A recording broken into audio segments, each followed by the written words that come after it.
Welcome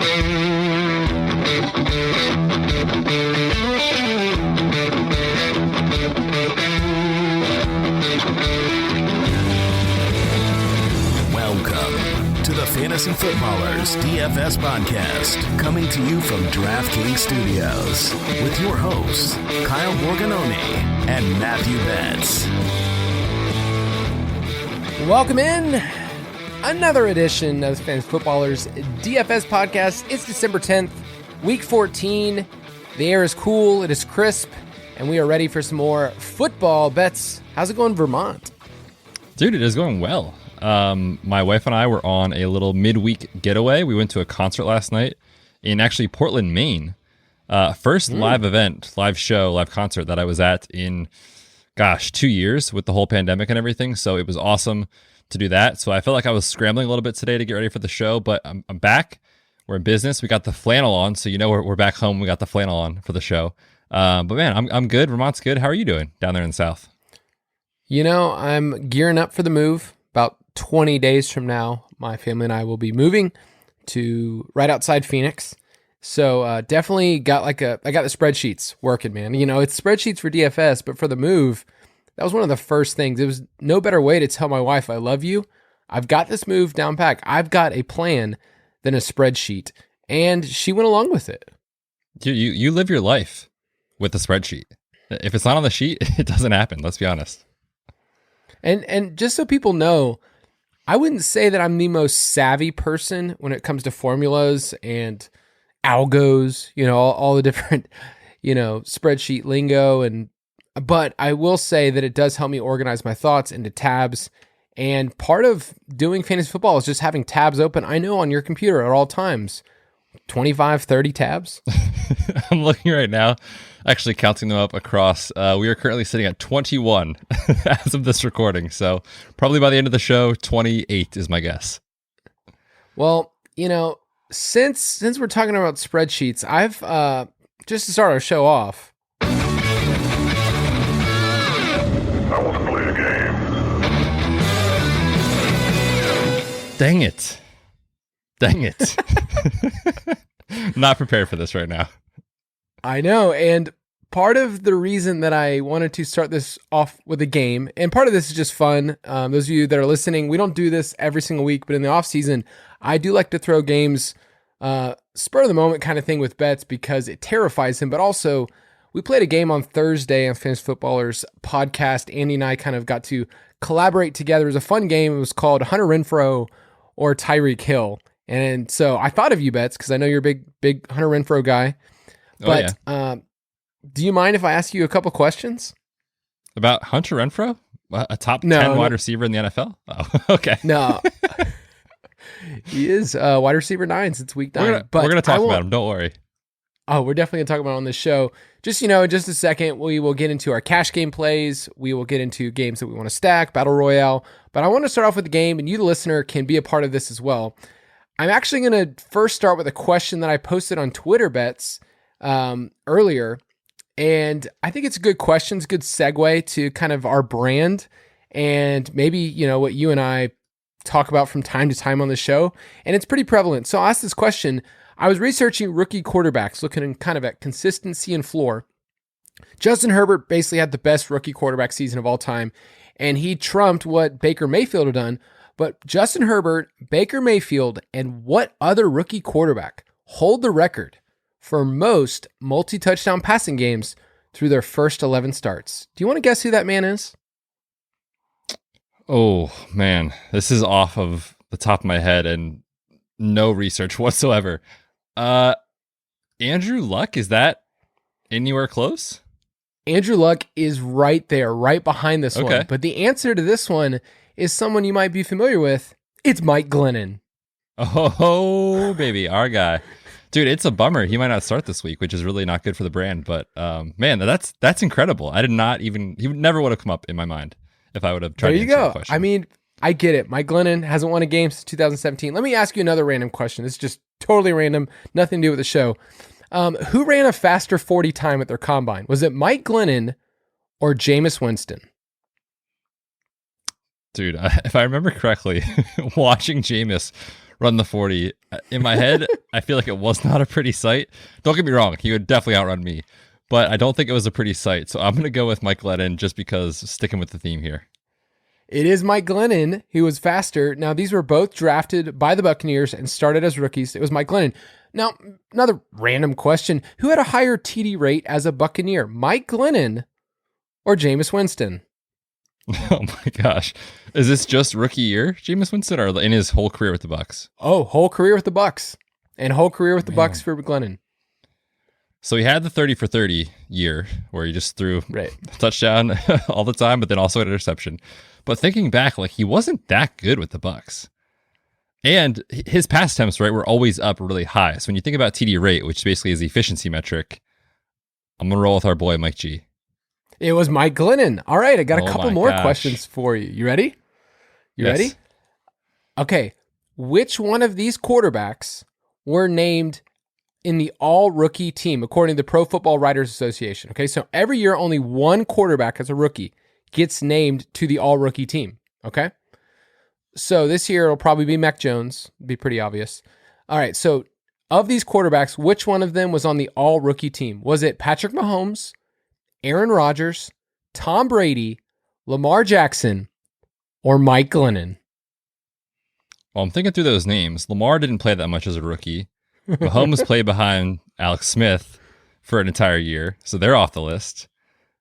Is it Mike Glennon? It's Mike Glennon. Mike Glennon, 2013, threw 19 touchdown passes and was the clear choice for the all-rookie team. All right, I'm going to give you one more. This is just totally random, just throwing it out there, okay? Who had more fourth quarter comebacks as a rookie? Was it Justin Herbert, greatest rookie quarterback season of all time? Is it Mac Jones, Kyler Murray, Cam Newton, or just, let me throw in one more name, Mike Glennon? Who was it? If you think I'm not going to answer Mike Glennon at this point, you got another thing coming. Give me Mike G. All right, people. So I had fun with this, and part of it was just to say that Mike Glennon, at one point in his career, was actually an okay NFL quarterback. And the bit is over, okay, people? The bit is done. I don't have to mention Mike Glennon anymore, but I do like finding statistics that kind of bend the truth and everything else. So hopefully you had fun with that. About this whole thing is that, listeners, I literally had zero idea this was going to happen on the show tonight. Like, not planned at all. We're not even talking about the Giants on this show. Like, there's no reason this was brought up, which makes it even better. So hats off to you, Kyle. Yes, I need to at least later confess to my wife and my children that I spent a good 45 minutes researching Mike Glennon today. This is my job. This is what I do at this point in my career. But if you want to get more in-depth info that is not about Mike Glennon, you can get that at dfspass.com. You can use the promo code DFSPod. Once again, we are going through the playoffs, and if you are doing it now, it's basically less than a cup of coffee. For the rest of the year, you get our picks from DraftKings, FanDuel, Pace of Play article, Vegas report, and then on Saturday, Betz and I publish what we think is the most valuable resource we have. It is our best plays article, and then our roster percentage report is updated. So you get fully in-depth analysis, and we say, here's the core players that we think are the best this week, and also some links to the rest of our content. So go to dfspass.com to be a part of that, but let's talk about our cash picks for week 14. Straight cash, homie.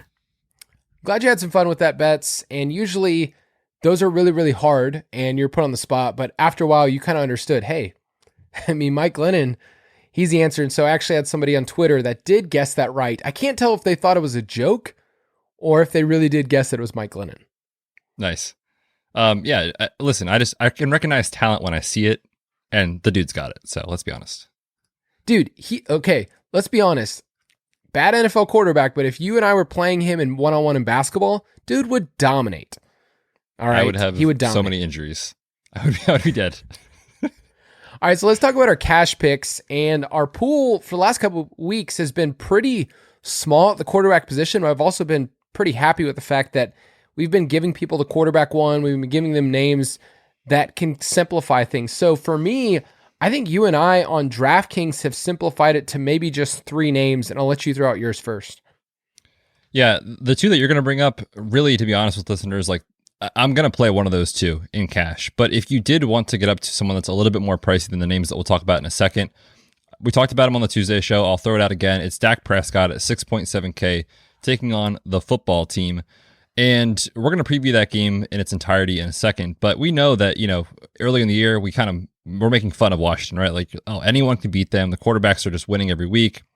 All these things. They've been really good on defense over the last 4, 5, 6 weeks of the season. So even though the matchup when you log into DraftKings or FanDuel is going to be green, it really hasn't been that good, which is kind of why I'm not hesitant about Dak, but I'm just not like over the moon to play him in this matchup. Now, from a tournament perspective, which we're going to talk about, I think he's fine. All those things said, it's Dak Prescott, right? It's the Cowboys. They've got a nice implied team total. He's got all three of his guys in Amari, CeeDee Lamb, and Michael Gallup back in the lineup healthy. So there's a lot of positive things to say about Dak Prescott. And in this matchup, dude, over the course of his career, he's played eight games against Washington, 111 passer rating, 13-1 touchdown interception ratio. So he's done well when he's played Washington. I actually feel more confident about your play in terms of like projecting actual points. But the two plays that I'm going to mention are Cam Newton at 5.4, Taysom Hill at 5.6, because running the ball is it's an equalizer for fantasy football. And so I feel fine in terms of what I'm going to get from them, their safe floor and their matchups. Like, they just have great matchups. It'd be different if, a couple weeks ago we kind of faded Cam. We said he was an okay play, but there were paths to failure against Miami. Against Atlanta, it's just, he's played them 15 times in his career. He knows how to beat them. Atlanta's really bad. They don't rush the passer. So Cam Newton's a really safe play. And then Taysom plays the Jets, who are the worst defense in the league. So it's just really hard looking at their prices and say those guys won't get at least 15 points. So if you're 3Xing on those players, you're setting yourself up in other spots. So I lean Cam right now. Do you have a difference between those two? Yeah, I think I lean Cam as well. It's super close. And if Taysom didn't have this finger issue, I think it'd be a slam dunk. Taysom Hill 9 times out of 10 over Cam, in my opinion. Just because we've seen Taysom Hill play 5 games as a starter. He's finished as a top 12 quarterback in like season-long leagues every single time. And it's because, like you said, he runs the football. So even with the finger issue, he can still get there. You talk about the Jets, and no matter how you talk about them, whether it's the passing game or the running game, which we're going to talk about Alvin Kamara in a second, like against running backs and rushing quarterbacks, like he's going to dominate. He's going to find success with his legs. I feel very confident in saying that. It's just, does he find the end zone? Does he add a little bit with his arm as far as passing? I have concerns about that with the finger. I'm just not sure. And so for me, I think if you're talking about cash, where you just want safety, I feel like Cam is maybe 80% of a good play of Taysom Hill, right? Like 80% chance of hitting the same kind of outcome. So I think I'm going to lean with Cam, but to be honest, if we get more positive reports come Friday evening, Saturday, Sunday, like I might go to Taysom, but I think it's really a coin flip between those two, in my opinion. It does feel a little thin to say Cam is a really safe play because we saw his floor last time out. They're coming off the bye.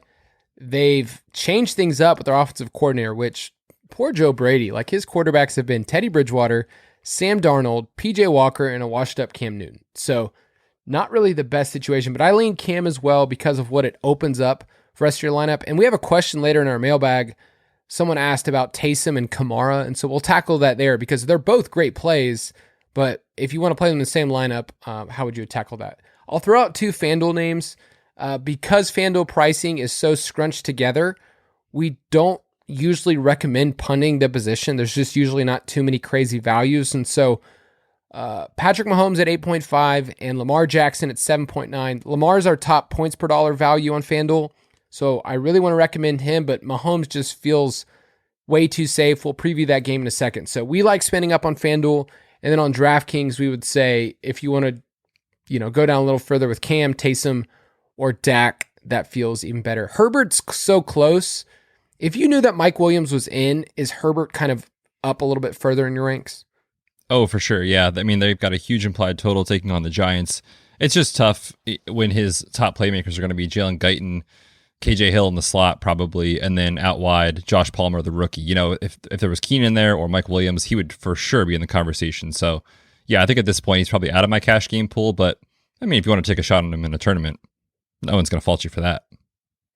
Speaking of the Chargers, let's talk about running back in Austin Eckler. He's the highest priced running back on both sites, 8.3 on DraftKings, 9.2 on FanDuel. It's really hard to poke holes. I know he's popped up on the injury report, but I think Austin Eckler just feels way too safe as the identity of this offense. If Mike Williams and Keenan Allen are officially out, we're recording this Thursday night. If they're officially out, then Austin Eckler is locked in my lineup. I mean, just target share is going to go up, opportunity is going to go up. So he just feels way too safe. And even if Mike Williams comes back, I still like Austin Eckler a lot as a huge favorite against the Giants defense that's giving up on the ground. But talk to me about Kamara, because he's the only guy there right now for the Saints. Yeah, for sure. When we were kind of slowly going through this process starting on Tuesday throughout the week, I expressed a little bit of reservation on Tuesday just about Taysom could steal some, and I'm not sure if I prefer Eckler or Kamara. And now as the week's gone on, it's opened up beautifully for Kamara. He's practicing in full. We have Mark Ingram on the COVID list. And if you guys recall last week when the Saints were playing, everyone thought Tony Jones would be active. They made him a healthy scratch. So they don't have confidence in Tony Jones.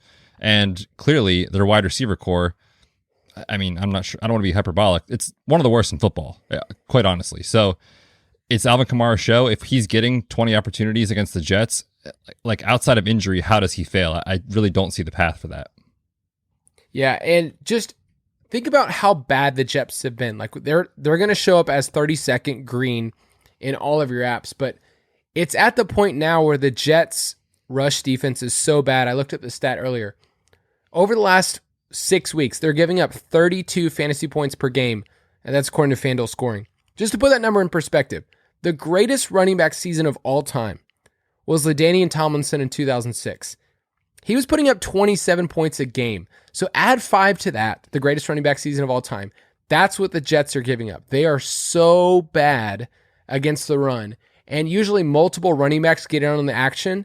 Remember that game where the Patriots put up 50 points? No, it's Kamara and him alone. So Kamara, I'm assuming, is our top play on the slate. It's so close between Eckler and Kamara, but yeah, they're both, again, 50-50 coin flip. Literally, they're both awesome plays. And actually, right now in my cash lineup, I have them both in there. So there is a build that you can get to if you go down to one of the cheap quarterbacks that we talked about. You can, if you want to get up to these guys, do it in the same lineup. But really, I mean, I'm going to have exposure to both across different lineups and tournaments and things like that. But for cash, I'm going to try to get both of them in there. Yeah, I think they're going to both be above 20% in tournaments. I'm working on the roster percentage report, but I'm in the same boat as you. I have them both in my lineup because they feel like such strong plays. Let's talk about some of the guys that are a little bit cheaper this week. Javonte Williams went bananas on Sunday night. Fantasy Twitter had a great time, but Melvin Gordon is showing up again, and that's kind of ruining our party. It's one of those things where dude, we didn't really invite you. Melvin, you've done some great things in the past, but we didn't invite you to this DFS party for week 14. So how are you handling Javonte if Melvin Gordon plays? Because if he doesn't play, Javonte at 5.9 is a smash. Yeah, Melvin, what the heck, man? Just showed up to the party. No, but in all seriousness, we're excited that he's healthy. It's a bummer for DFS and for fantasy because everyone just wants Javonte to be unleashed. The conversation is very simple. If Melvin Gordon is active, in my opinion, you can't play Javonte Williams in cash. It's not that he can't get there. It's not that he won't have a good game. It's just that on a projection level, as far as safety and median outcome, we've just seen the Broncos split the backfield pretty much 50-50. And, in cash games, we preach go for volume, chase volume. And I'm not sure Javonte will get that if Melvin is in. If Melvin is out, don't think twice about it. Lock him in your lineup. I mean, against the Lions, it is a dream matchup. So I think Javonte, if Melvin is active, is interesting in tournaments because the matchup is so strong and we've seen his talent. But yeah, if Melvin is in my opinion, I don't think you can play Javonte in cash.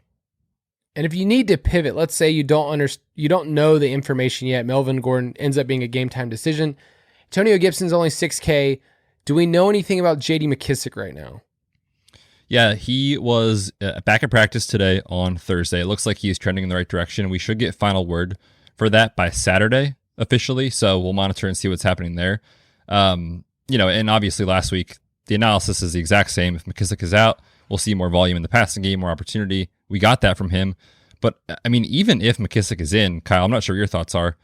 I think Gibson's viable in cash. Like, he's just gotten so much work over the last month of the season coming out of their bye week.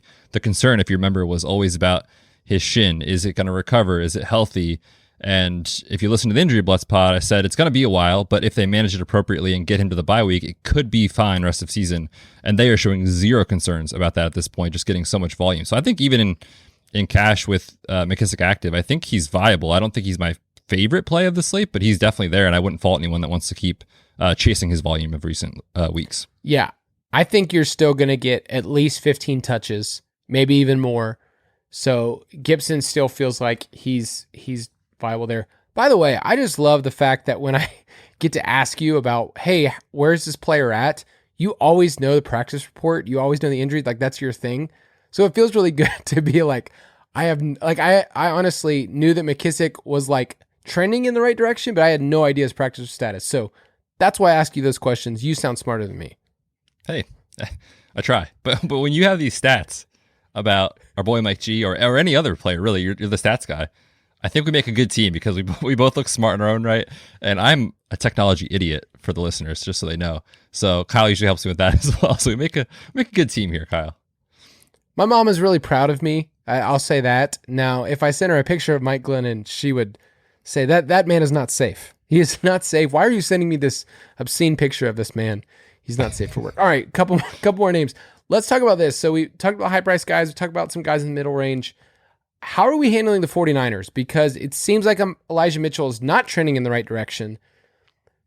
JaMychal Hasty's 4K. He got some steam earlier in the week. Now it seemed like your boy Jeff Wilson, his knee flare-up issue is not really bugging him. He had a full practice on Thursday. He's 4.4, and some reports came out that he's the, quote, front runner. So how are you handling this for cash? Yeah, those two guys are really key on the slate for cash because I talked about a roster construction where you can get both Eckler and Kamara. And the reason for that is that one of these two guys should be available as a starter. We don't know who it is as of right now, but I guess we can just kind of talk through the situation as a whole for the 49ers. It does look like Elijah Mitchell is going to miss in concussion protocol and a knee issue. His trend has been negative all week, so I don't think we see him play. And then a special teamer, Trenton Cannon, had that scary concussion, had to get actually carted off in an ambulance last week. Hopefully he's recovering, but he's not going to play this week. And then the team was forced to sign career backup Brian Hill to the roster. Former Falcons great Brian Hill. Hey, I started him a couple leagues last year or 2 years ago when I had to, when I was desperate. I think he actually had a solid week every now and then, but Brian Hill is the third back. So it's these two guys, in my opinion, that are going to be getting the football for the 49ers against the Bengals. So if Wilson's practicing in full, which he did on Thursday, and he's the starter, you can't play Hasty in cash, in my opinion. So it really comes down to what does Wilson do, and if he's a starter, I think he's a fine punt play at, what is he, 4.4K? Yes, I'm struggling with this, to be honest, because maybe it's part of the PTSD of Jeff Wilson when we all started him a couple weeks ago, and we didn't get anything. We got a floor game from him. The prices are super cheap, so that's totally fine. The knee flare-up, is there worry for re-injury? Because I could totally see Jeff Wilson get 5 carries and be out of the game. Yeah, it's sort of interesting because what I interpreted from this is that this is definitely related to the same knee that he had the surgery on back in the summer, which was to repair the meniscus in his knee. It takes a very long time. Usually it's at least 6 months in terms of the recovery, and then you kind of slowly ramp the player up in terms of their workload as the weeks go by. And actually on the Injury Blitz pod, when we had that week of Jeff Wilson, I said, I'm not sure, like, it was his second game active, I think, when they gave him all that work. I was like, man, I'm really surprised if they do that. Sure enough, they do it. And now I think they're maybe paying a little bit of the consequence for it. And basically the idea is, like, when you load the player up with that much volume, your knee, especially with that recovery, is notable for having like lingering soreness, a little bit of swelling in the knee, that kind of thing. So I think it's probably related to that, but who's to say they don't calm it down as the week goes on, and by Sunday he's fine and gets 15 carries and goes 80 combined yards and a score, right? Like, that's totally going to get you there in cash. So I think I'll probably just trust the beat reporters and see how the trend goes. But if we get any word of any setback in practice, any minor issue, you can't play Jeff Wilson in that scenario, and it would be JaMychal Hasty, of course, if Wilson is out. My early gut feeling is that, one, I don't trust the 49ers beat reporters. They've been all over the map this year. They've been awful. And so what it's leaning me to do is to say, okay, if this is going to be the common build, I might look elsewhere. The one thing I want to note about Hasty is that he has seen some passing down work. He's seen 12 carries on the year, okay? He had 1 snap last week, so that terrifies me. The Bengals do give up the highest running back target share in the league. So if there's one thing that could save Hasty, it's the fact that he can see some passing down work. If he's the only guy, I'm playing him no matter what. Like if Jeff Wilson's out, like Hasty's the dude. But we'll have to wait and see. I want to throw out 2 names for FanDuel, and then we'll move on to wide receiver. Leonard Fournette is 7.4K. He's underpriced on FanDuel. He's a really good bet to get a touchdown. The Bills give up the highest touchdown rate on the ground in the league. And then I'll mention Josh Jacobs at 7.1. He's the only dude. And now you can just forget about game script because he's getting the passing down work. We'll talk about that game in a second in terms of stacking. But on FanDuel, he should be in your cash game lineup at 7.1. He's a bit underpriced in terms of his role. Let's talk about wide receiver. And early on in the week, it seemed like Jalen Guyton was going to be the name that you and I were going to talk about at 3.4.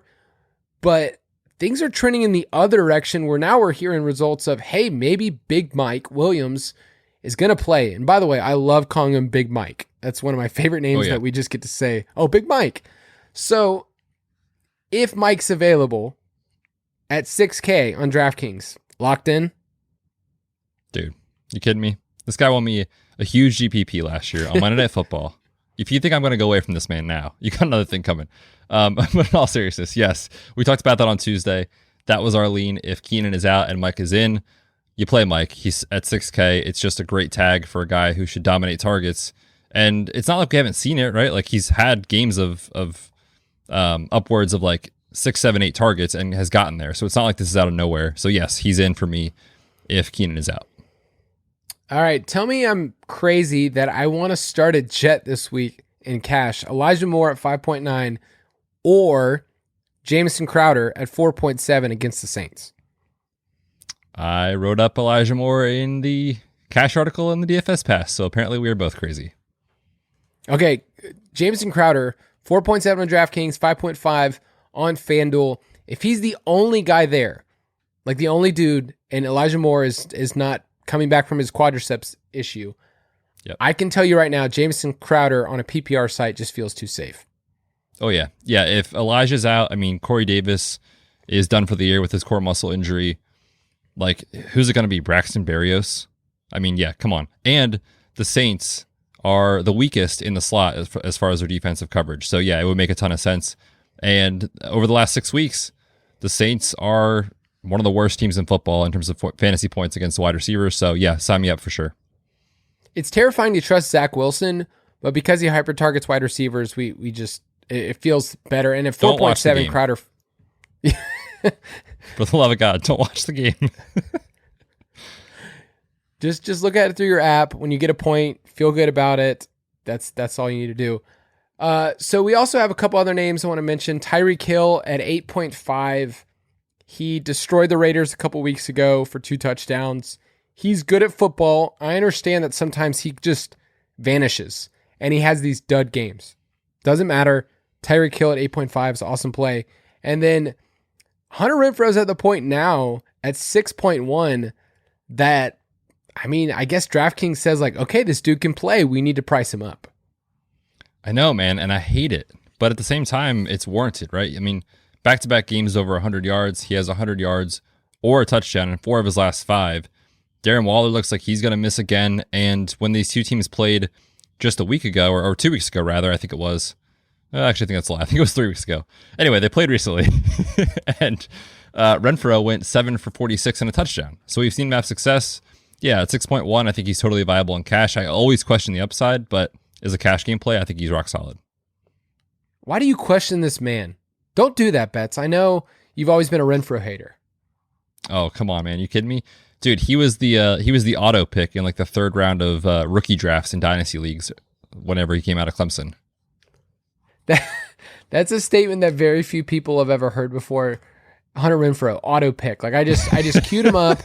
He was the guy that I had to have in my lineup. Had to have him, man. All right, I'll give you a couple other names. DJ Moore at 6.2.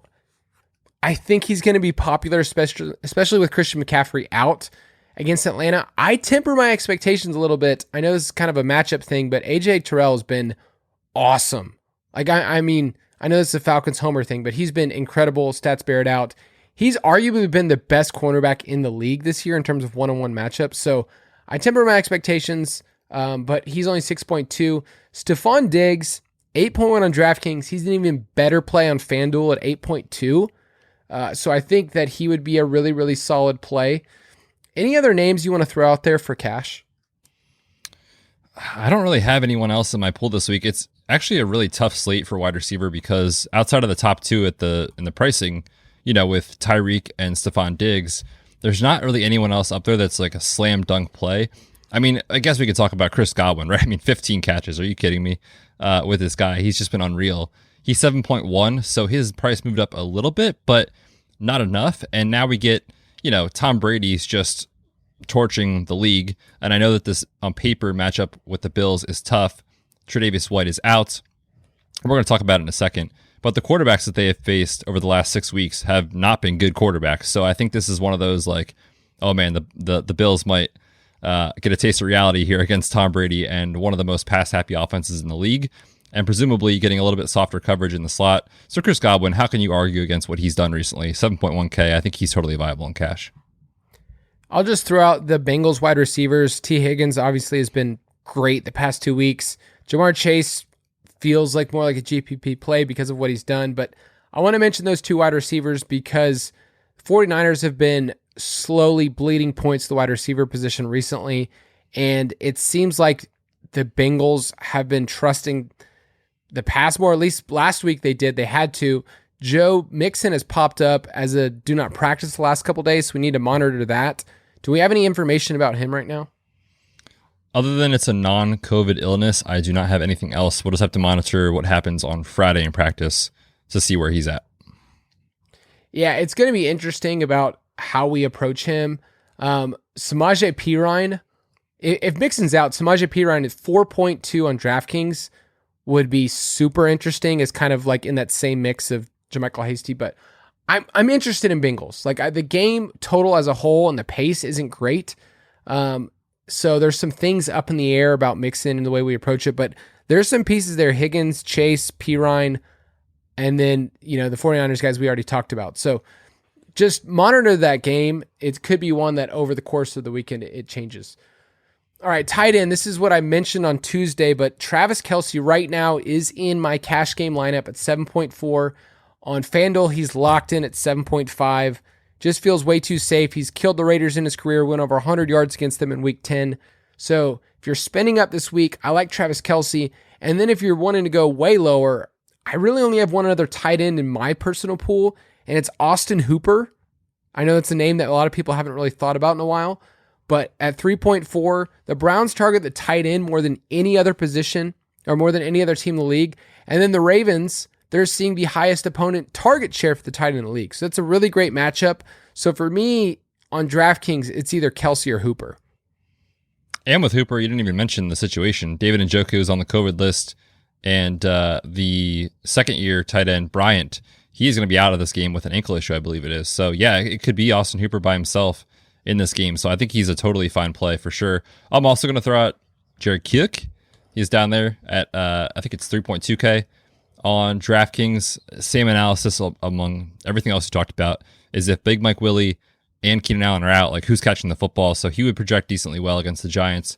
And then we talked about this guy on Tuesday, Ricky Seals-Jones, 3.6K. It looks like he is trending in the right direction against Dallas. We've just seen whoever the tight end is for Washington, it doesn't matter. They play 100% of the snaps, and they're going to see somewhere in the range of like 5 to 8 targets. And if you're punting the position, you could certainly do worse than RSJ at 3.6K. At defense, I really only have two teams. Like it's either the Panthers or the Seahawks. Like I'm not really trying to look elsewhere. On FanDuel, I need to mention the Chargers. They're 4.3. They're underpriced. They're going to be awesome. But I mean, those are the two teams. I really don't have great punt options for you this week. I think you and I kind of mentioned like It's not great, not really want to go there, but if you just need to spend up, Panthers are 2.8 on DraftKings and the Seahawks are 3.1. Any other thoughts on defense? I think for cash, I'm with you. Those are the two for me this week. All right, let's talk about some stacks. Stack Attack. The game that is head and shoulders above the rest this week. You like that? You like that little reference, that ad reference for head and shoulders in there? Oh, I did like that. I also thought you were referencing the picture that is on our screen, which like the 20th reference to this man, Mike Glennon. Games we like to stack, brought to you by Michael Joseph Glennon. There's a picture of Mike Glennon on my screen right now, right above this game. So I thought you were saying it was brought to us by our boy Mike G. He's burned brightly. So the game that stands above them all is Buffalo Bills at Tampa Bay Buccaneers. The Bucs are 3.5-point home favorites, and this game has risen all the way up to 53.5 as their total. So we like these two teams because they want to throw the ball and they want to keep throwing the ball. At least you can say with the Bucs, they have a good rush success rate. They're second in the league, even though they don't run the ball a ton, but they're effective at it. And then Bills just say, all right, we're not that great at it. So Josh Allen, Tom Brady, we didn't mention them in our cash game picks. I think that you're not crazy if you want to go there, but there's a lot of variables. So with this game, how do you see it playing out and how would you stack it? Yeah, I think it sets up perfectly, honestly, for what both teams want to do, which is throw the football, like you said. As for, the Bills, they will run the ball if they need to or have to, but against Tampa, they're not going to be able to, right? So this sets up perfectly because they want to throw the football.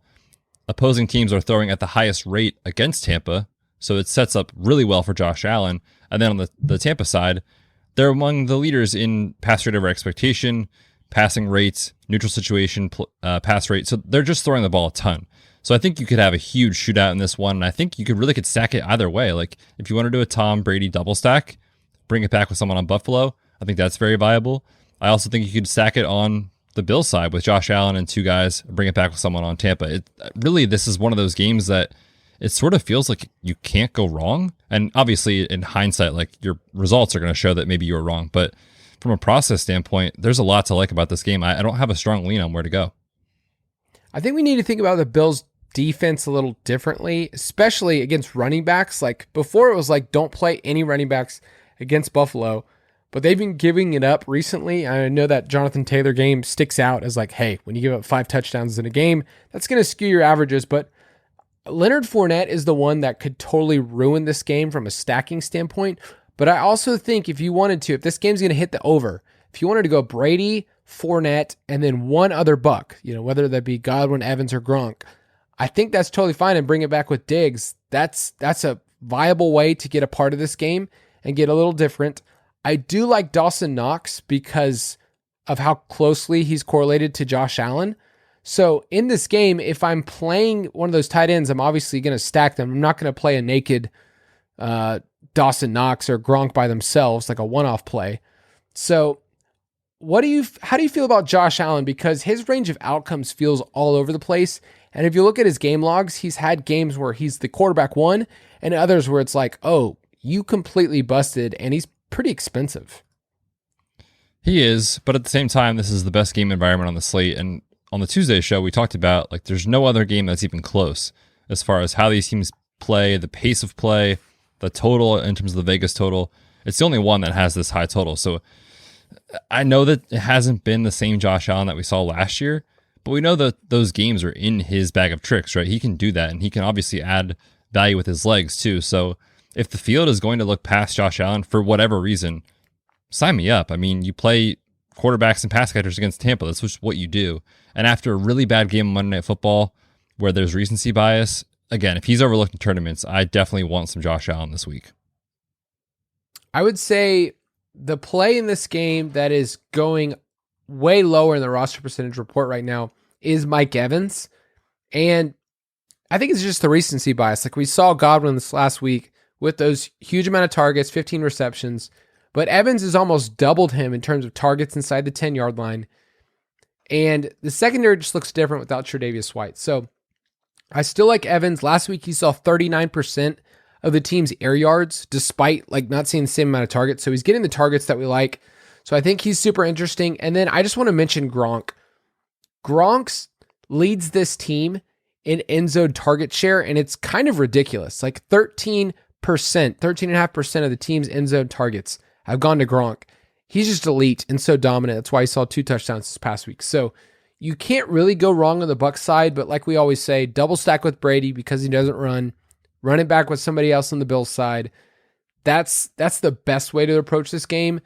And my last question for you is, with Sanders and Beasley and Gabe Davis, like, are these just kind of like shoot your shot in a large field?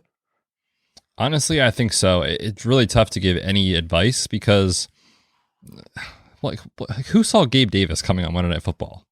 Anyone? I don't know. Maybe someone out there thought it was coming. I did not. And we've seen Cole Beasley. It's like 13 targets, 4 targets, 12 targets, 2 targets. Emmanuel Sanders hasn't done anything since like week 4. So yeah, honestly, I don't know who to stack him with. I think it's probably one of those, like you said, shoot your shot. I talked about this on Tuesday. I like correlating the tight end in this matchup because when you look across the position, we're always trying to find guys that can score touchdowns to separate in GPPs. This is the best game environment on the slate. 2 of the best quarterbacks in the league, not even to mention on the slate. So I want to stack Allen a little bit with Dawson Knox, and then same thing, Tom Brady with Gronk. All right, my Vegas pick, I'm going to be taking the Bucs -3.5. I'm with you, man. Give me the Bucs. All right, next game is Las Vegas Raiders at the Kansas City Chiefs.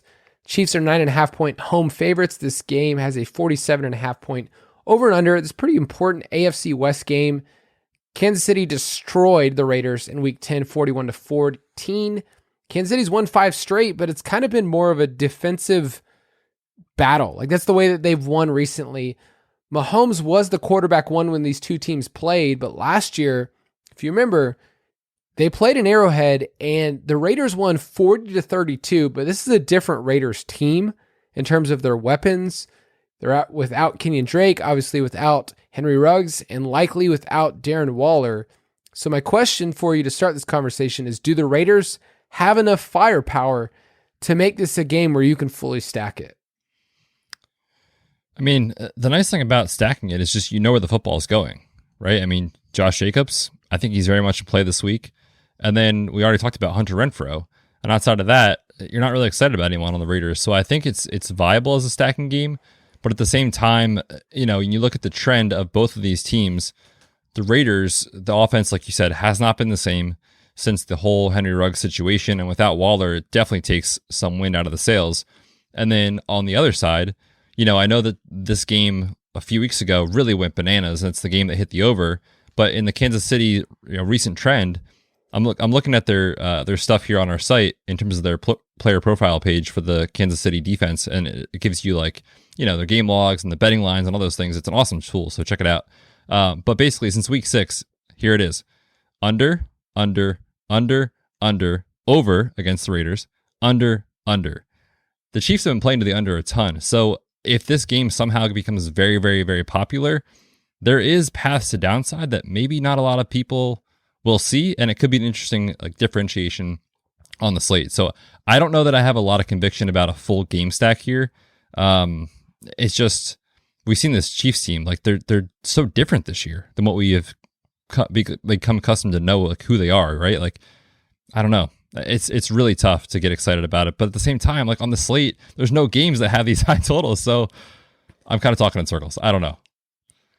The thing that's hard for me about this game is it'd be different if some of the pieces were lower roster. Like Josh Jacobs on FanDuel is going to be stupid popular. Like, yeah, you're not going to be sneaky. There's only 2 players on the Raiders, right? It's Renfrow, who's now popular, like he's not sneaking up, and it's Jacobs. And then it's very clear on the Chiefs side. It's Mahomes, Tyreek, Kelsey. Like that's how people are stacking it. So you're not really getting different from the crowd. So this game hits the under, like you mentioned, then if you're stacking it, you're running into a lot of roster percentage. So we know with Mahomes, if you're playing Mahomes in a tournament, you're stacking him with Hill or Kelsey. Like that's just where you're going. I want to mention this about Hill because he's been up and down. He has a good target share. Hill has a 16% end zone share. All right, that is really high. Travis Kelce has 2%. he's not seeing the type of targets. He's never been a huge touchdown guy, but he's not seeing the targets that make you say, okay, he's being targeted in the end zone. So if I had to lean somewhere in tournaments, I think it's Hill is just like who has the just monster ceiling. I'm not telling you anything that's crazy, but he's a value on FanDuel at 8.7. That's where I would probably play Mahomes, Hill, and then run it back with somebody else. But like I said, Jacobs is so popular. They are asking him to get 2 touchdowns and 100 plus yards. Like you're just asking a lot for a player and for a team that's, a heavy underdog. So I don't really have anywhere else in this game that I want to go. I guess CEH is a way to get different and leverage. And if you want to play CEH in the Kansas City defense, that's a way to do it. But any thoughts on this one? No, I think we touched on it. It's pretty obvious how you play the game, but I think that is interesting for sure. The CEH play, if it does hit the under, the Raiders, you can run on the Raiders. But I just have concerns. Like Darrell Williams is not going away. He's running more routes than CEH, so it takes away a little bit of the ceiling. But if you have this 85-yard game and 2 touchdowns from CEH on the ground, like it's going to pay off in GPP. So I think he's interesting, but I think we hit on all of it. I'll say this about Derek Carr. He's averaging 38 pass attempts. So Derek Carr with volume, chasing, we love. He still has the most 20-plus yard passing plays in the league. And his splits, if you look at him this game, have actually been better on the road. So if you did want to go Derek Carr, Josh Jacobs, Hunter Renfrow, then at least you're getting a really, really low roster Derek Carr, and you're asking for Josh Jacobs to at least catch one through the air, and then you're getting away from a Mahomes, you're getting away from a Kelsey or a Hill. So it's possible. Last year he was awesome in Arrowhead, 347-3. So it's possible. I just don't know if it's the best time to, as the kids say, send in the car. Send in the car. Guys, that was just a chance for me to use the drop. I just wanted to use the drop if I'm on. All right, give me your Vegas pick. Vegas for the Vegas game. Yeah, I'm going to take Vegas, actually. I think that they can keep this one close. I will take plus 9.5. If Darren Waller was in this game, I would feel better, but I will be taking Kansas City minus 9.5 because I think it's the correct call bets. Okay, fair enough. We'll see. All right, last game we're going to profile here. It's Dallas Cowboys at the Washington Football Team. Cowboys are 4.5-point road favorites. This game has a 48 total. This has a lot of NFC East complications, a lot of implications, a lot of different things. Since the Week 7 bye, Dallas is only 3-3, but the football team, go football team, they won 4 straight. And listen to Washington's upcoming schedule. I just think it's hilarious. You and I, in the offseason, we get to talk about schedule and schedule makers and projections. It's one of my favorite episodes, by the way, when we do that in April and May. Oh, yeah. But listen to Washington's next 4 games. Dallas, at Philadelphia, at Dallas, Philadelphia. What the heck, schedule makers? I don't know, man. They wanted some drama in the NFC East, apparently. There's a ton of games that are like this where you're just playing. I mean, the Browns played the Ravens, went on bye, and then played the Ravens this week. It's just like, I don't know what the schedule makers were doing. So with this game, I know you had some caution earlier in the week that you're like, hey, like if this is going to be popular, if the Cowboys options are coming in, so how are you feeling right now about this game? Yeah, I don't think it's going to be as popular as maybe we thought it would be early in the week, which, listen, now I'm back in. And that's one of the things that I love about the week as it goes on is that you just follow kind of what the roster percentages are telling you, follow the news, follow the injuries, all those things. But yeah, no, I talked about Dak already. He's been great against Washington in his career. He's still Dak Prescott. And as I said, he got all of his playmakers back in the lineup.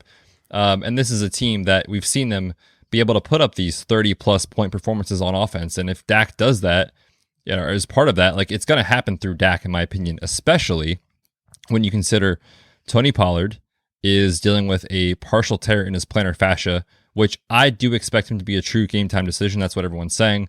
It's a pain management issue. So let's say that Tony Pollard is less than 100%. Ezekiel Elliott is also less than 100%. How is this offense going to work? It's through Dak Prescott, in my opinion. So I don't have a lot of interest in the RBs in this one, but I think Dak stacks are very interesting in tournaments. What if I told you that you could stack Dak Prescott with somebody like CeeDee Lamb and let's throw out Dalton Schultz. So it's a double stack. What if I told you you could stack those guys and their combined roster percentage would be less than 15%, 3 guys? Oh, yes, please. See, that's what's crazy about this game is at first I was with you too, where I was like, okay, it's divisional matchup, could be the under. Right now in our roster percentage projections, the most popular plays in this game are Antonio Gibson, which makes a ton of sense if JD McKissic's out. And then on FanDuel, Terry McLaurin's only 7.1. He's 7,000 on DraftKings. So on DraftKings, I get why people aren't playing him. But at 7.1 on FanDuel, I think people will be playing him in tournaments because of his upside. He's been completely boomer bust, and I get it. He's your boy Betz. I get why you like McLaurin, but it's really not carrying the same roster percentage we thought earlier on in the week. So if you were stacking, would you just say Dak, Cooper, or Lamb, or, maybe you want to put Gallup in there, and then maybe one other guy, maybe Schultz? Yeah, I think if you're playing Dak, I would definitely double stack him for sure. I love CeeDee Lamb this week. Absolutely love him. I think he's $1,300 more expensive on DraftKings than Amari Cooper. I think we'll probably see his roster percentage stay pretty in check, especially because people want to pay up for Kamara and Eckler like we talked about. So yeah, CeeDee Lamb in the slot in this matchup, sign me up. We just saw Hunter Renfrow in the same matchup in the slot last week go over 100 yards. So I love CeeDee Lamb this week. And yeah, and I think if you're stacking Dak, you do it with 2 pass catchers. Yep, I'm totally in step with you. Antonio Gibson's still getting too much work at 6K. I'm kind of surprised he only went up $300 after what he's done the last couple of weeks. So he's a great play. You can't really trust Taylor Heineke. In this win streak, they've won 4 in a row. He's averaged 220 passing yards. So the magic that we had, the upside, the rushing, it's not fully there. So can't do that. Curtis Samuel is not alive. It's just pour one out for our buddy. He's 3.6, super cheap, but other than McLaurin and Gibson, can you play anyone else? RSJ is a fine play in cash, but I just don't see a ceiling. Yeah, no, to me, this is one that I think there's very obvious plays, like you talked about, RSJ, Terry McLaurin, Gibson, and I feel pretty confident about Gibson in this spot. So, like, if you wanted to play Gibson and you wanted to play Dak, that's fine. Just make sure you're not playing into heavy roster percentage on Dallas's side. So just be sure you're getting different. Or if you wanted to play this stack with a couple of chalky pieces, it's fine to do. But again, we always just talk about make sure you're getting different elsewhere in your lineup. So I don't think you need to chase anyone off the board on Washington's side. I think it's pretty clear. All right, I'm going to be taking Dallas minus 4.5. I am as well. Kyle, you love hot stats, dude. Dak Prescott, 10-2 against the spread in his career when he has extra rest, aka a bye week, or Thursday Night Football. Let's go Cowboys. So you're telling me I'm about to buy a house. Should I just take that money and before I do it with the house, like get a little money extra? That seems like a lock to me. Okay, good. I'm going to tell Emma in the morning that, hey, by the way, Betz has this hot stat. It is a hot stat. And we could make a little bit more if we just trust Dak. I can't wait for the Cowboys to win by only a field goal. Should be fun.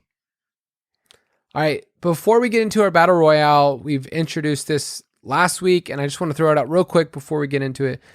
Our slate breakers, all right? Like we said, we're going to come up with a segment for this, segment name, but give me a player that you would say can just break the slate. And last week, Justin Jefferson was one of those names that we brought up. Oh, yeah. Jefferson was awesome, man. This week, I'm going to go with Tyreek Hill, and it's really because I just want to trust his target trend, not including last week when Mahomes completed just 15 passes. That's not normal. In the 4 games prior, 11, 10, 11, 18 targets for Tyreek Hill. With a player with that ability and speed, give me Tyreek, man. I think he goes nuts this week. I'm going to throw out 2 names. Mike Evans. I just think that he is going overlooked in what he can do in this game.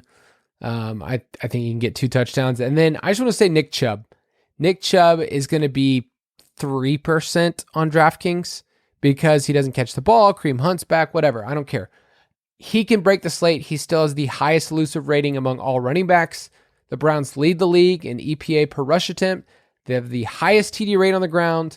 And even when trailing, they have the highest rush rate in the league. So If Nick Chubb gets in a positive game script, you can get one of those patented game where he goes for 130 and 2 touchdowns, and Blake breaks the slate because no one else is talking about him. So I like Nick Chubb a lot. Let's battle it out. DFS Battle Royale. That's right, people. We are officially tied up. Betz and I are tied up. I said that there was a comeback. Don't call it a comeback, but yes, my team came back. We are now tied for our wins on the year. DFS Battle Royale is a chance for us to kind of go through a couple different categories to help you, the listener, and to challenge each other. So I mixed it up this week, once again. And this first question is a little different. Usually we talk about a QB that you could stack really cheap. Let's go bold here. Give me a quarterback that fails over 7K. When I mean fail, doesn't mean they're going to be terrible. We're not telling you don't play this person, but we're saying they don't 3X on their salary. They don't get to 20 points. All of these quarterbacks over 7K are projected for over 20 points. So realize we're not telling you these players are bad, but if we're going to be underweight on somebody, who's it going to be? So who's going to fail over 7K on DraftKings? Yeah, I was looking at the names, and I mean, these are all studs, obviously. They're priced up. So it's really tricky to actually come out here and say this, but I'm going to go with Lamar this week. And it's not that I don't think he can have a good game. It's just that when I look at who on the slate is there in the game environments, I mean, you have two teams that are going to run a ton of run plays, slow down the clock, probably be like a 20 to 13 game, maybe.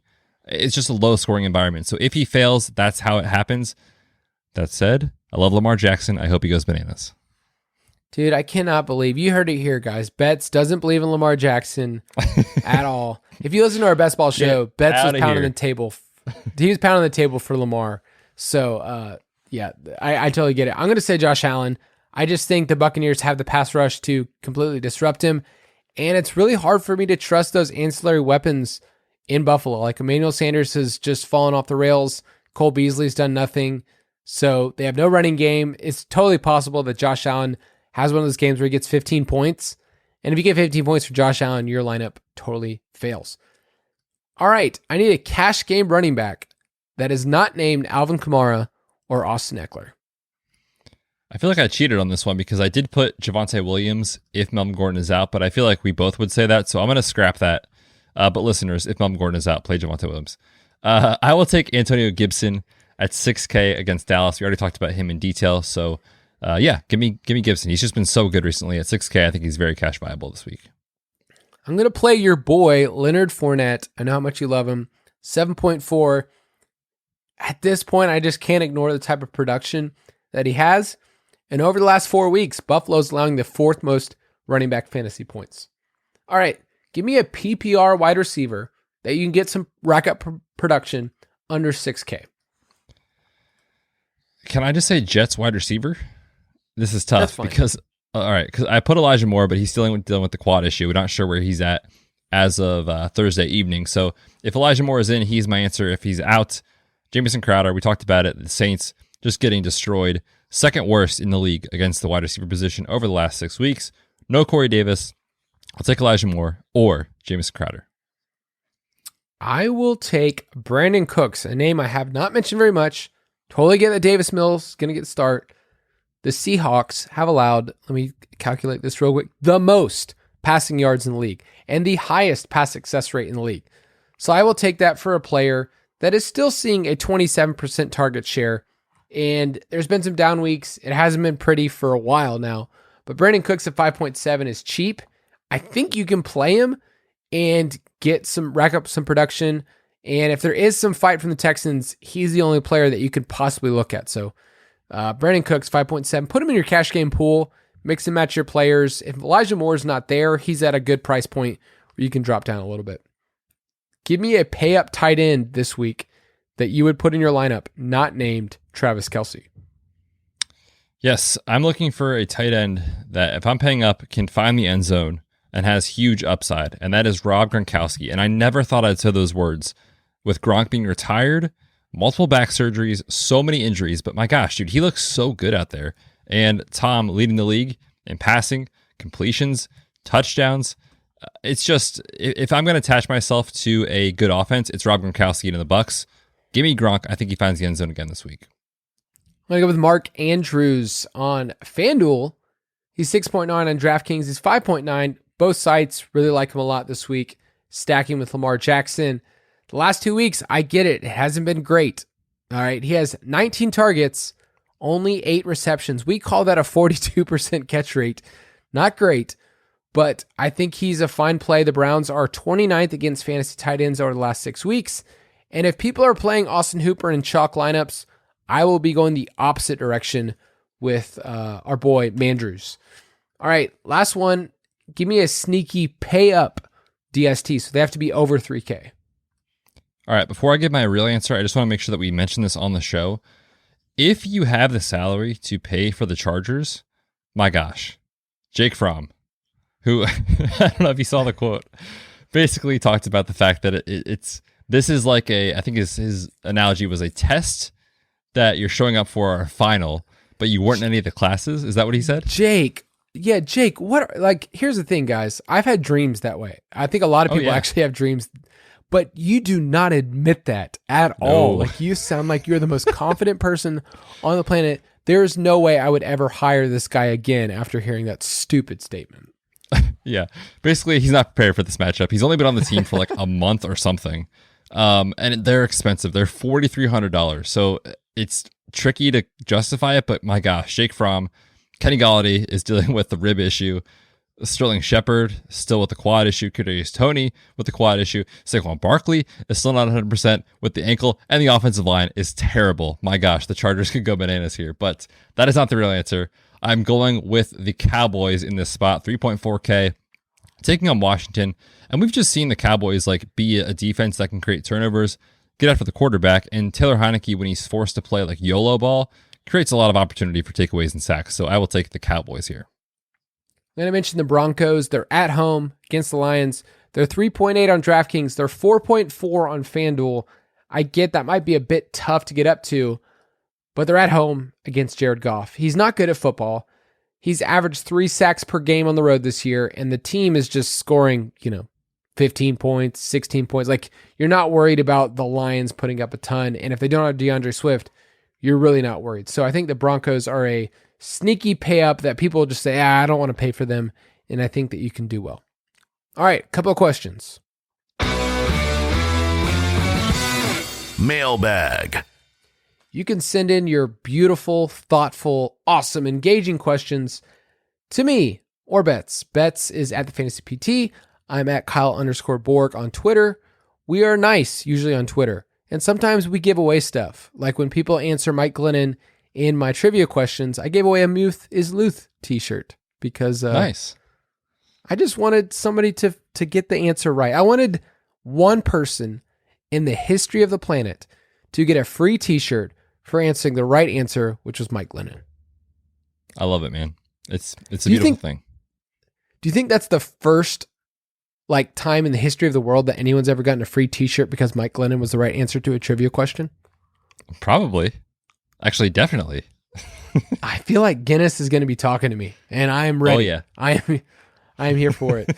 All right, first question we got off Twitter is from Patrick Glisson. He asked, there don't seem to be as many obviously good plays on the slate this week for cash. When that's the case, are you more likely to deploy players from the same team than you otherwise might be? And I'll give a follow-up question from Aaron. He asked if Taysom Hill and Alvin Kamara play this week, do you like stacking them together on the same team, or is that some negative correlation? So kind of in the same vein. Yeah, to answer the first question, it entirely depends on the team. If we got 2 huge value plays from the Jaguars, no, no, not doing it. If we get 2 value plays somehow from a really good Chargers offense, sure, I think it's viable to play Austin Eckler and Jalen Guyton, for example, in the same lineup. So I think it really depends on what's happening. As far as the second question that kind of correlates with this, as far as Taysom and Alvin Kamara, I think I prefer to not play them together because when Taysom Hill has a really solid game running the football, especially with finding the end zone, it's because Alvin Kamara is not scoring a touchdown on a certain drive. And I think it's viable that they could pay off in the same cash lineup. But I know that in cash, we just always talk about floor and safety, but I also want to bake in a little bit of ceiling, right? And I think that if those two are in the same lineup, their ceiling might be capped just a little bit. So I don't know what your thoughts are on that, Kyle. That's my personal take. I wouldn't fault anyone, though, that in this matchup with the Jets, put them together. I think it's fine. Yeah, I think Taysom and Kamara are unique because Kamara is essentially a wide receiver too. Like, so just think about that. Like, normally you'd stack a quarterback with some pass catcher, Tom Brady, Mike Evans, but Kamara is he's the wide receiver one on that team as well. So just think about that. Don't mind Taysom and Kamara, but like I said, I lean right now Cam and Kamara if I had to pick. But in cash lineups, I usually will max out 3 players from the same team. Like, there's just no way I could see myself putting more than that. And if anything, it's like I usually end up being 2. Like, I'll usually do, like last week I did Brady and Godwin, and that was awesome. But usually I won't try to fiddle too much. Like, if it's the tight end, like if you want to do Mahomes and Kelsey this week and that just felt safe to you, I get it. It's just a lot of salary.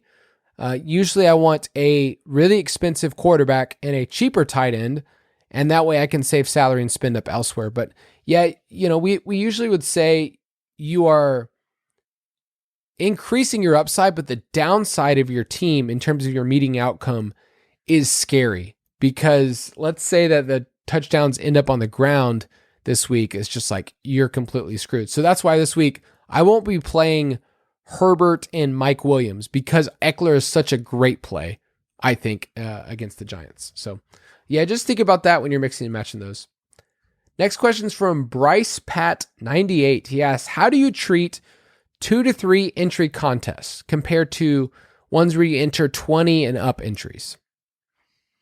Yeah, I don't play a lot of the 20 plus entry sort of situations. I'm more of a single entry, 2 to 3 max tournament player. I play a lot of cash and then play a little bit of GPP. And when I do, it's those formats. So this is kind of right up my alley as far as how I play these. And my personal approach, especially on slates like this one, is where there tends to be a lot of chalk condensing around really fragile plays. Jalen Guyton, for example. Jared Cook is another good example on this slate. The 49ers backfield, like that sort of situation, it allows you to take a huge stance against the field in one lineup, or if you're playing 3 lineups, where you can really get off of the popular cheap plays and create huge differentiation. And if the chalk that's really fragile fails, you have just a huge edge. So that's how I play it personally, but I'm not sure. Maybe Kyle, you can answer the other question, because you're more of that. Like, I don't know if you do 150s still, but you tend to enter more of those kind of contests than I do. Back in the day, man, I did some 150s. Let me tell you, back in the day, what a time.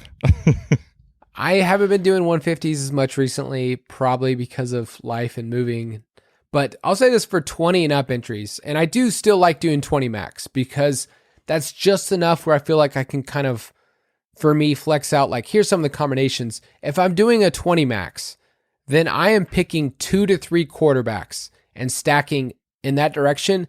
And then for my running backs, I have a pool of about 6 running backs, and I'm mixing and matching through that. And the reason why I do that is you just start getting through so many different combinations that if you're doing 20 max and you're doing 2 quarterbacks, you basically get 10 lineups for each quarterback. Or if you're doing 3, you get at least, 6 in there, but you need those combinations. Like, you're not going to guess it right in these large field tournaments where you can do a 20 max. So for me, I treat it as, let's say on this slate, I want Tom Brady stacks for 6 of mine. I want Lamar Jackson stacks because I think the field isn't in on him. And then I'll maybe pick someone who's a little bit chalkier. I don't know. Let's say I'm doing Justin Herbert or Patrick Mahomes and just going in that direction. So I would stack a bunch of different directions with Mahomes. I do half of those with Tyreek, half with Kelsey. And then, make sure that I mix and match those running backs. So Nick Chubb was someone I brought up earlier. Like, I will have a chalkier lineup with Mahomes and then put Chubb in there because I know that the field's probably not going to have that combination, and do the same thing with the cheaper guys. Like, maybe I have some Jeff Wilson in there, and then maybe I find another running back that's in that 5K range that people aren't playing. So get 3 quarterbacks, stack that way, but it really is, you can't cover all your bases. I need to mention that. Like, you will try to, and you just can't because there's so many different combinations. It will drive you crazy. All right, let's go to one more question. This one's from Bobby Perrell. And I just want to say this about Bobby. Bobby, you are a master questioner. I think you've been in our question segment or mailbag at least 3 or 4 times this offseason or during the season. And dude, great questions, very thought-provoking. So follow Bobby on Twitter if you want to, at Bobby Perrell. He said, at this point in the season, it's easy to reflect on success or failure throughout the season. What, in your guys' opinion, separates people who are really good at DFS from those who just try really hard? Just what's the difference between someone who's like a Bill Belichick and someone who's a Dan Campbell? Oh, man, I love Dan Campbell. What an awesome guy, for real. Through a tough season, just a class act. To answer the question, it's a really good question. I love this question, really. I think what makes people really good at DFS is the ability to treat each slate as its own. I think that there is people that kind of get stuck in maybe their ways of how they play DFS or maybe their approach to certain positions in DFS. But really, like when Tuesday comes, you have to forget what just happened 3 days ago or 2 days ago. You need to move on. And I think that that's really difficult to do, especially when this is so results oriented. Like you want to see the money come into your account. You want to see wins. You want to see all these things. But the best DFS players in the world understand that there is variance and understand that you will lose and that is okay in this long season. As long as you're a really thoughtful player, you're going to do well in this space. And I think that our listeners have heard me say that before, like having that long-term outlook separates someone that just tries so hard each week to being like a truly sophisticated DFS player. For sure. Yeah, for me, the ones that try really hard are searching for this combination, and they're searching for it for way too long that they end up galaxy braining, where the best plays are good plays because it's okay to find a consensus, like in terms of the field. I think for me, I generally like to be contrarian. It's just the way that I like to think, but I'm finding there is some wisdom in the crowd. So when you start straying way too far from the crowd, I think that's where you end up having these thin plays and you really end up in GPPs just lighting money on fire. So I would encourage people, if you're playing in those small fields that Betz usually talks about, play a cash lineup and tweak it in at least 2 or 3 spots. And that's where I've found that I've had a lot of success recently where it's like, hey, I don't really have the time this weekend, or maybe I can't think of all the combinations. Instead, I'm going to play a really high floor team that if they hit, then they're fine. And instead of, like we mentioned last week, instead of Alexander Madison, you play Justin Jefferson, you get ahead of the field. So make sure you do that in the off season. We'll definitely get to fine tune some of our process. So stay with us if you want to learn more about that. You can go to ballersdfs.com if you want to play in our DraftKings League. I will throw out some spicy contests this week, including some really small ones. We've been doing some Battle of the Borg and Battle of the Betz that are only 10-mans. I might even do a 3-man just to like brawl against some people. You have to have I like notifications for that if you want to get in. One of my favorite things in the DraftKings chat is people like, I literally was sitting there in the app and I still missed it because they filled up so fast. So maybe you and I will throw out some contests this weekend that are just super small. They're really they're elite. They're just one of those. They're exclusive. Exclusive. That's a great word for it. Yes. The cool kids table, if you will. Yeah. I mean, dude, you and I are definitely sitting at the cool kids table. We get to talk about football for a living, nerdy football. So yeah, you can join us at our DraftKings League and be a part of that at ballersdfs.com. But Betz, why don't you sign us off? Yes, I would absolutely love to do that. Man, what a fun show. This was really enjoyable. Hopefully our listeners enjoyed it as well. Excited about this slate. I think it's a really, really, really good GPP slate because there's a lot of fragile chalk. Don't be afraid to get different. Hopefully you guys win something huge this weekend. When you do, let us know and we will see you back here on Tuesday. Thank you for listening to another edition of the Fantasy Footballers DFS Podcast. Don't forget to visit us on the web at www.thefantasyfootballers.com.